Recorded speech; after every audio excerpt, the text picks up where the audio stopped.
घेऊन आलो असतो नाही कधी येता. जन्म आलो त्याची आजी फळ झाले साची, तुम्ही सांभाळिले संती भय निरसली खंते. जेथे जावे तिथे कपाळ श्री शाबून पाठ केला होता येताना. खरंच सांगतो माईच्या ना माझ्या फोनच्या स्क्रीनवर बघ दाखवतो तुम्हाला येताना फोन. पण अचानक झोपी गेलो तिथं थोडस, नंतर मग आपोआपच हा आला. नाही तर तेच केला होता, चांगलं होतं ते. नाही गंभीरतेने घ्या, हसू नका. प्रस्तुत भगवान परमेश्वराच्या सेवेसाठी, तुम्हा सर्व परीक्षित तुल्य श्रोत्यांच्या श्रवणासाठी आणि माझ्या अधित अनुवादासाठी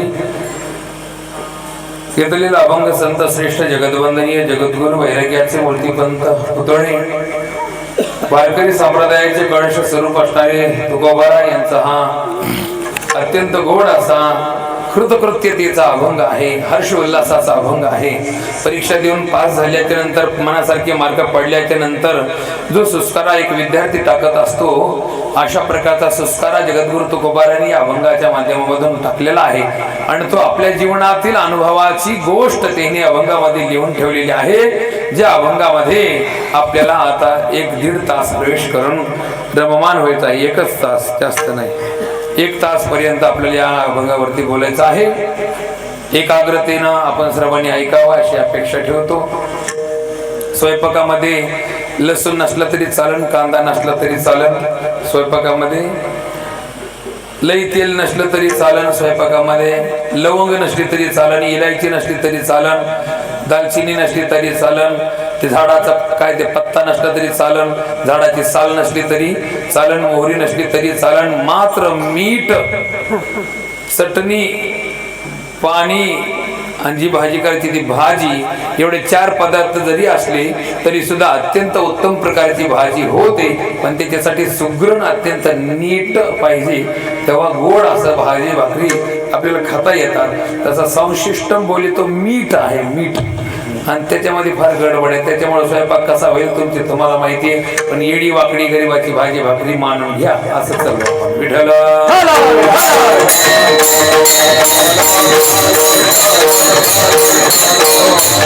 आणि अजून एक मी बोलून जातो, कोणाला काही वाटून द्यावं नका. पण समुद्राच्या किनाऱ्यावरती गेल्याच्या नंतर अंगदाच्या अनुशासनामध्ये, अंगदाच्या मांत्रिक पदाच्या अधिकृत पदाखाली सर्वचे सर्व शेकडो वानर अंगदाबरोबर चाललेले होते. समुद्राच्या किनाऱ्यावर पोहोचलेले होते. आकाश डोंगराच्या मोठ्या गुफेवरून पाहणारा संपाती देवाला म्हणत होता, देवा थँक्यू, माझ्यासाठी फार मोठं भोजन या ठिकाणी आणलेलं आहे, त्याबद्दल तुझे धन्यवाद. हे शब्द त्याचे यही ऐकले ना, ऐकल्याच्या नंतर यही म्हटले, हम भी तरस गए हैं, अब वापस जाएंगे तो अपमान सही नहीं पाएंगे, आगे जाएंगे तो मर जाएंगे, इसके अच्छा है हम किसी का भोजन बन जाएंगे. म्हणून जीवनामध्ये भोजन बनू आपण कोणाचा तरी, या भावनेनं त्या ठिकाणी सगळीचे सगळे वानर बसलेले आहेत. आणि म्हणले यांनी येऊन जर खाल्लं तर आपलं भाग्याचे, कोणाचं तरी पोट भरणं आपल्यामुळे. आपण ना रामाच्या कामाचे ना आपल्या घरच्या कामाचे राहिलो, कमीत कमी या संपत्तीच्या या गिदाडाच्या कामाचे आपण येऊ. या भावनेनं ते सगळे म्हणले, या मला खा, या मला खा. आणि मुखामधून रामाचा आवाज, राम नामाचा आवाज ध्वनी चालू आहे. तेव्हा संपातीमध्ये बदल झाला. संपाती म्हटला, बाबांनो मी तुम्हाला काही खाऊ शकत नाही, कारण तुम्ही माझ्या रामाचं भजन करताय. ज्या अर्थी त्या अर्थी तुम्ही रामाचे भक्त आहेत, म्हणून मी तुम्हाला खाणार नाहीये.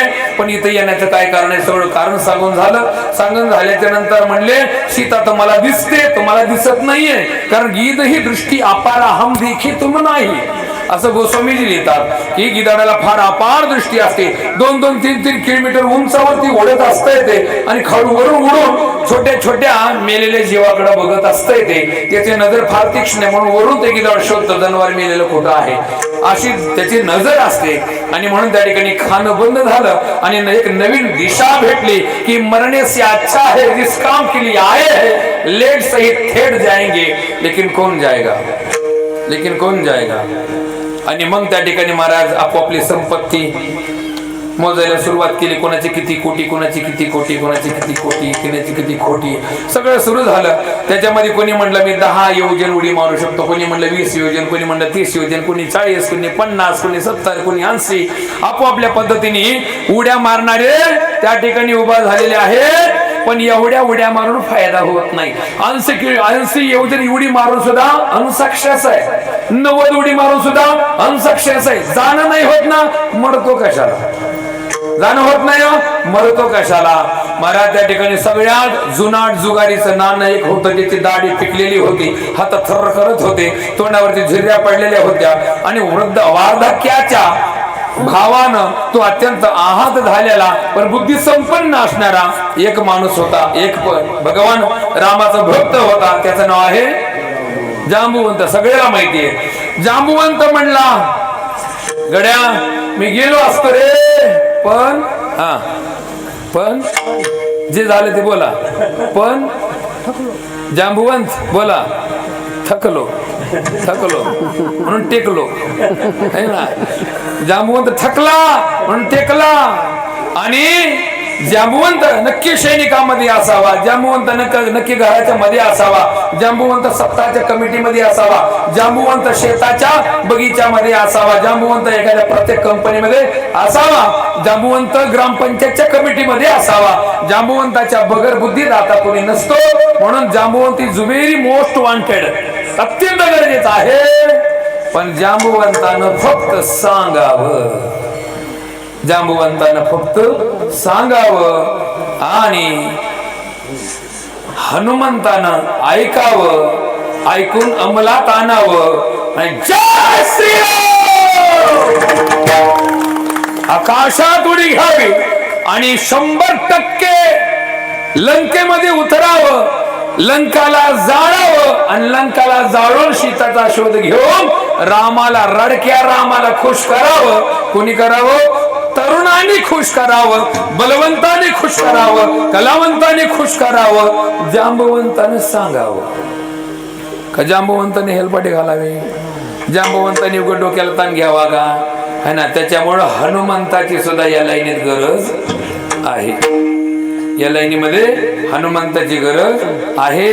त्यासाठी तुम्ही सुज्ञ माणसं जांबवंताने सांगायचं हनुमंताला सुद्धा उभा करा. आता तुम्ही थकलात बघा, है ना, कळतंय ना, है ना. त्यामुळं आता हा संसार परमार्थाचा संसार है ना, परमार्थाचा संसार सुद्धा आता पक्क्या खांद्यावर देण्यासाठी पक्के हनुमंत उभे केले पाहिजे. आता हे बालवानर आहेत सगळे, जरा पक्के हनुमंत सुद्धा इकडं पाहिजे आहेत. यासाठी तुम्ही जरा पुढल्या वेळेस विचार करा. विठ्ठल